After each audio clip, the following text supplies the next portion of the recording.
Hoje a nossa videoaula vai ser sobre propriedades do ar. E a primeira propriedade do ar é a pressão atmosférica. Antes da gente falar qualquer coisa sobre ela, nós vamos citar uma experiência escolar clássica que comprova a sua existência. E ela consiste em quê? Em você pegar um copo de plástico como esse. Não é legal fazer com um copo de vidro, porque se alguma coisa der errado, pode vir a cortar a pessoa que está fazendo a experiência e não seria nada legal, certo? E aí você vai colocar água no interior desse copo, vai pegar um papel cartão similar a esse aqui e vai colocar sobre a boca do copo, certo? E aí, o que você vai fazer? Com a palma da mão, você vai contar até 40. Então, após 40 segundos, né, pressionando com a palma da mão o papel cartão sobre a boca do copo, você vai virá-lo assim. Não tão rápido, mas também não tão lento. E aí você fica ali ainda por um tempo segurando o papel cartão. Mas depois de uns segundinhos de nada, você tira a sua mão. E isso aqui, ó, não vai acontecer. Ou seja, o papel cartão, ele não vai cair. Ele vai ficar grudado na boca do copo por um tempinho. E isso por quê, gente? Por que o papel cartão não vai cair? Porque a pressão que o ar exerce aqui embaixo, ou seja, de baixo para cima, é maior do que a pressão que a água faz, aquela água de dentro do copo, de cima para baixo. Então, você tem uma pressão em sentidos opostos. Então, a da água que está aqui, né, apontando aqui para baixo, ela não consegue vencer a pressão de baixo, que é a pressão do ar, certo? Que é maior, nesse caso, empurrando o papel cartão, pressionando ele, fazendo ele ficar grudado, então, lá no copo, certo? Bom, em qualquer ambiente da Terra, nós vamos estar envolvidos pelo ar, né? E esse ar exerce pressão em todos os sentidos, em todas as direções, sobre os nossos corpos. Nesse momento aqui tem a pressão do ar agindo sobre o meu corpo, sobre o copo, sobre você. E essa pressão, ela sobre, né, os corpos, ela varia, ela pode variar de acordo com o ambiente, né? Inclusive em relação à altitude. Bom, em locais, né, muito altos, como os locais montanhosos, o que acontece é que a coluna de ar, ela diminui, porque você está muito lá no topo já, né, da atmosfera. Então, você tem uma coluna de ar, vamos imaginar que é essa aqui, ó, a nível do mar, tá vendo? Até lá em cima no topo lá da atmosfera. Mas, quando você sobe, você faz com que essa pressão, ela seja menor, ela diminui ali a coluna, né, de ar. Bom, conforme a altitude aumenta, gente, essa coluna de ar, então, ela diminui, né? Porque está mais próximo ali do topo da atmosfera, um local alto. Com isso, há menos oxigênio, há menos moléculas de ar, né? De gases nesse ar, fazendo então com que a pressão que elas exerçam seja menor do que a nível do mar, que tem muito mais moléculas de gases nesse ar aqui na superfície do mar. Por essa razão, locais muito altos, né? Eles são locais que a gente chama que o ar é rarefeito, certo? A pressão lá é menor, então a gente fala que o ar é rarefeito, quase não tem molécula de gases, o que até dificulta a respiração das pessoas em locais muito altos, fazendo o corpo se adaptar. E além da pressão atmosférica, há duas outras propriedades do ar, que é a compressibilidade e a expansibilidade. Mas antes da gente falar qualquer coisa sobre essas propriedades, a gente precisa compreender um pouquinho o que ocorre no estado gasoso e o que ocorre no estado sólido. O estado gasoso ele é diferente do estado sólido porque as moléculas elas ficam espalhadas, elas ficam em movimentos, ou seja, movimentam-se em diversas direções. Sendo assim, o ar ele não apresenta forma geométrica definida, mas consegue ocupar todo o volume do recipiente que estão.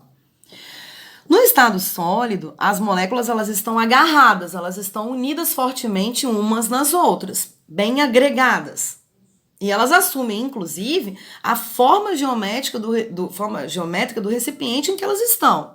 Se a forma, por exemplo, utilizada para fazer o gelo, ela for quadrada, o gelo formado, ou seja, a água no estado sólido, será quadrada, assim como o recipiente em que ela se encontra. E essas informações, elas são importantes para nos ajudar a compreender, né, essa história da compressibilidade e da expansibilidade. Por quê? Já que no estado gasoso as moléculas elas se movimentam livremente, elas podem sofrer compressão ou expansão. Ou seja, elas podem diminuir ou aumentar, né, de acordo com o espaço em que elas ocupam. E vale a pena, né, ressaltar que isso não ocorre no estado sólido, no gelo, que foi o nosso exemplo. Isso não ocorre com ele. Por quê? O gelo, uma vez formado, ele não pode aumentar nem diminuir o espaço que ele ocupa. Ele não vai diminuir nem aumentar de tamanho, gente. A não ser que ele venha derreter, mas aí já é uma outra história, porque neste caso, ele está deixando de ser sólido. Tá havendo uma mudança de estado físico, onde ele está deixando de ser sólido e passando a ser líquido.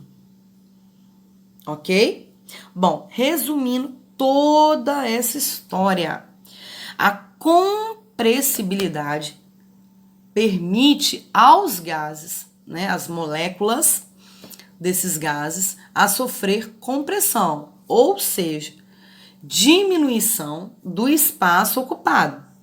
Né? Elas ficam mais espremidinhas num espaço menor, fazendo com que as moléculas elas fiquem mais próximas, não agarradas, elas não estão aderidas, grudadinhas umas nas outras, ligadas umas nas outras, como ocorre no estado sólido, mas elas estão bem mais próximas umas das outras ao ocupar um espaço menor.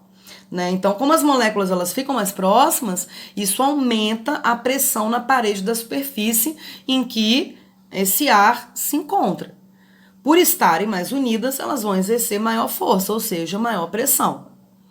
Já a expansibilidade, ela permite aos gases se expandirem, ou seja, gente, se espalharem, né? E vai aumentar, então, a distância entre as moléculas desses gases, que vão ficar mais espalhadas, né? Movimentando-se livremente, ok? Havendo, então, menor pressão na parede da superfície em que essas moléculas de gases se encontram, já que elas estão mais afastadas, não acontecerá o unidos venceremos. Né? Elas não vão estar próximas, não vão exercer tanta pressão na parede da superfície, né, que elas estejam. Bom, existe uma experiência clássica também, assim como a experiência do copo, né, que nós falamos no início da videoaula, existe a experiência da seringa, para mostrar bem, para ilustrar bem essa história, esse contexto da compressibilidade, da expansibilidade. Esse exemplo consiste no seguinte: você pega uma seringa qualquer, essa seringa de aplicar remédio em criança, né, em animais, e você puxa o êmbolo da seringa. Quando você puxa, não tanto assim, né, você puxa o êmbolo até o final, o êmbolo é essa parte aqui, ó, o ar entra e passa a ocupar todo o espaço do recipiente, que no caso é a seringa. Isso é, gente, a expansibilidade acontecendo. Quando você tampa o bico da seringa com um dos seus dedos e começa a pressionar, ou seja, a empurrar o êmbolo, ó, como eu estou fazendo, inclusive até o dedo dói um pouco, o que está acontecendo? O ar que antes ocupava todo esse espaço, todo o espaço da seringa, passa a ocupar um espaço menor. Olha lá, isso significa então que eu estou fazendo uma compressão. Ou seja, o ar está sendo comprimido no interior da seringa. E ele começa a exercer maior pressão. Tanto que eu sinto isso no meu dedo, que começa a ficar dolorido. Certo? Olha lá. Aí quando eu solto, faz até um barulhinho de leve, que eu não sei se vocês ouviram aí. Bom, pessoal, eu espero que vocês tenham entendido um pouco melhor essa história das propriedades do ar. Hoje nós falamos sobre algumas delas. E, obviamente, não se esqueçam de se inscrever no canal e se você curtiu, deixe o seu like nesse vídeo. Até a próxima!